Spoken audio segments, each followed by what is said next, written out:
ഇല്ലാ തദ്കിറത്തൻ ലിമൻ യഖ്ശ. എന്തിനാണ് ഖുർആൻ ഇറങ്ങിയത്? അത് ഇല്ലാ തദ്കിറത്തൻ, ഖുർആൻ ഷഖാവത്തിനല്ല, പിന്നെയോ ഇല്ല എന്നാൽ തദ്കിറത്തൻ ലിമൻ യഖ്ശ, തദ്കിറത്തായിട്ടാണ് ഖുർആൻ ഇറങ്ങിയത്. തദ്കിറത്ത് എന്താ? തദ്കിറത്ത് മൗഇളത്താണ്. മൗഇളത്ത് എന്താ? ഉപദേശം, ഗുണദോഷം, ഉപദേശിക്കൽ, സതുപദേശം. മൗഇളത്ത് എന്ന് പറഞ്ഞിട്ടുണ്ടെങ്കിൽ എന്തിനാ പറയാ? തർഗീബും തർഹീബും ഉള്ള വാക്കിനാണ് പറയാ. തർഗീബും അതേപോലെ തന്നെ തർഹീബും ഉള്ള വാക്കുകളാണ് മൗഇളത്ത്.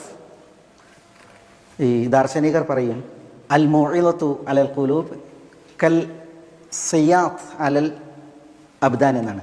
തൊലിപ്പുറത്ത് മേത്ത് വടികൊണ്ട് തെല്ലണത് പോലെയാണ് ഉപദേശങ്ങൾ, ഈ മൗഇളത്തുകൾ.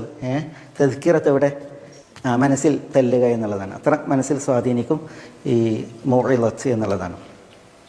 വിശുദ്ധ ഖുർആനെ കുറിച്ച് പറയുന്നത്, വിശുദ്ധ ഖുർആൻ അത് അതിനല്ല, പിന്നെയോ ഇല്ല തദ്കിറത്തൻ, തദ്കിറത്തായ നിലക്കാണ് എന്ത് ചെയ്തത്? വിശുദ്ധ ഖുർആൻ ഇറങ്ങിയത്. എന്നാൽ തദ്കിറത്തായിട്ടാണ് വിശുദ്ധ ഖുർആൻ ഇറങ്ങിയത്. തദ്കിറത്ത് എന്ന് പറഞ്ഞെങ്കിൽ അതാണ് മൗഇളത്ത്. അതിൽ ആഗ്രഹം ജനിപ്പിക്കലുണ്ട്, അപായ സൂചന നൽകലും മുന്നറിയിപ്പ് നൽകലും ഉണ്ട്.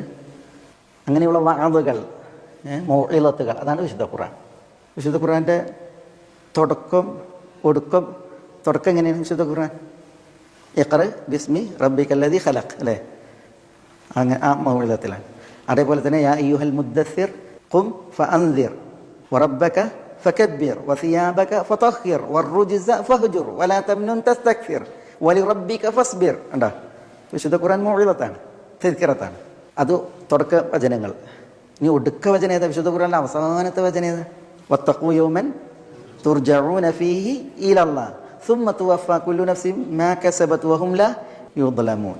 സൂറത്തുൽ ബഖറയിലെ 281 ആയത്, 280 ആയത്തുകൾക്ക് ശേഷം അല്ലാഹു സുബ്ഹാനഹു വ തആല അവസാനം ഇറക്കിയത് ആയത്താണിത്. അവസാനം വിശുദ്ധ ഖുർആനിൽ ഇറങ്ങിയ ആയത്താണ് വത്തഖൂ യൗമൻ തുർജഊന ഫീഹി ഇലല്ലാഹ്. അള്ളാഹുവിലേക്ക് നിങ്ങൾ മടക്കപ്പെടുന്ന ദിവസത്തെ സൂക്ഷിക്കണം, ഭയക്കണം എന്ന് പറഞ്ഞത്. അതിൽ രണ്ടാമത്തെ കാര്യം അത് മൗഇളത്താണ്. സുമ്മ തുവഫാ കുല്ലു നഫ്സിൻ മാ കസബത് വഹും ലാ യുദ്ലമൂൻ. ഒട്ടും അന്യായത്തിന് വിധേയരാകാതെ എല്ലാവർക്കും അവരധ്വാനിച്ചത് പൂർണ്ണമായിട്ട് അതിൻ്റെ ഫലം നൽകപ്പെടും എന്നുള്ള കാര്യം. അപ്പം അത് പിന്നെ മൗഇളത്ത്. അപ്പോൾ തുടക്കവും ഒടുക്കൊക്കെ എന്താണ് വിശുദ്ധ ഖുർആൻ? തദ്കിറത്ത് ഇല്ല തദ്കിറത്തൻ മൗഇളത്തൻ.